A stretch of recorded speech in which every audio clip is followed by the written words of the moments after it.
النور، صباح الخير الكبيدات الوريدات. رجعت لكم ان شاء الله بروتيني اليومي، فيديو جديد ان شاء الله نشارك معكم الغديوه ديالي. تشينا ان شاء الله اليوم السردين كواري، شحال هادي ما درناه من رمضان، درناه مره واحده، غادي نديرو حتى اليوم ونشاركو معكم نفس الطريقه ديالي ديال ديما. خديت هنا مطيشه سوريزا اللي موجوده تبارك الله هاد الايام في الاسواق، طحنتها مع شويه ديال التحميره، سلقتها وطحنتها في الهاشوار. هنا في الهاشوار درت الربيع، الثومه والهريسه اللي رققتهم. السردين كلشي كيعرف ينقيس، قطرته عصرت عليه نص حامضه وخليته حتى نشف وطحنته في الطحانه اليدويه العاديه.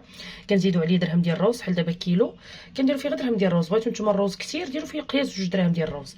الكمون اللي كنجيبو حبوب كنسخنو كنطحنو، درت منه حتى هو معلقه. غادي ندير كاع التوابل، التحميره، سكينجبير، الخرقوم، وقويو الكمون بكثره باش يجيكم زوين. نفس التوابل اللي غادي نستعمل هنا غنستعملهم هنا. الربيع والثوم والهريسه كما قلت لكم دوزتهم. نهاركم مبارك سعيد. غادي ندير التوابل وهنا معكم.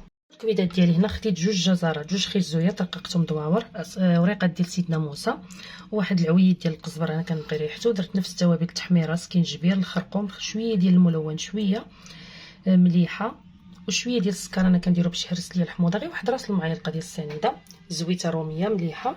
نفس التوابل هنا، قويت الكمون بكثره كيف ما وريتكم، ها هو كنجيبو حبوب كنسخنو ونطحنو في الطحانه، معلقه كبيره ديال الكمون، 2 دراهم قلنا ديال الروز، مليحه، سكينجبير، الخرقوم، الابزار، شويه حتى هي ديال الملون، التحميره 2 معالق كبار، والمليحه وها هي على جنب.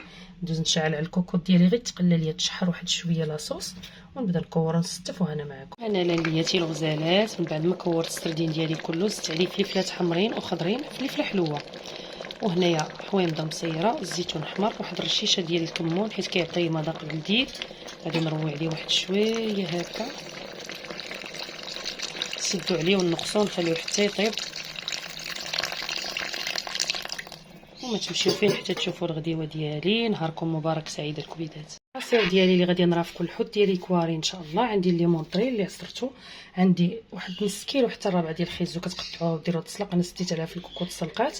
غادي نزيد عليها ياغورت بنكهه الخوخ ولا المشماش اللي لقيتو ولا المونك، انا لقيت غير الخوخ. غادي نزيدو السكر حسب الذوق، نطحن الكل ونرجع لكم. هذا العصير كيجي رائع، احسن من داناو. الكبيدات ديالي هذه هي الغديوه ديالي. الطويجين يلاه طفيت عليه، حولتهم حيدتهم الكوكوط، درتهم في الطاجين باش يجيوني ساهلين. هما كما شفتوا جاو خاترين وملبيين ورائعين، ما نقولش لكم الرويحه والمذاق. جربوهم الكبيدات كيجيو رائعين. هذا هو العويد ديال القزبر، وريقات ديال الرند، وطريف ديال الحامض مسير، كتجيو رائعين. حنا نيت توحشناهم. هذا العصير ديالي اللي شبيه دانا، ولكن هذا دانا صحي وطبيعي 100%. شوفوا كيفاش كيجي. نقول لكم لذيذ لذيذ لذيذ لذيذ. ولا عندكم البنان زيدوا، انا مبقاش عندي البنان، ما متوفرش عندي في الدار، حتى هو يقدر يجي معاهم رائع. انا درت هنا غير خيزو الليمون كيف ما وريتكم. ضروري الا ما لقيتوش ديال المونك ديروا غير الخوخ، انا درت غير ديال الخوخ. حتى المونك كيجي زوين. بالصحه والراحه غداكم. كنتمنى هذا النهار يكون خفيف على قلوبكم.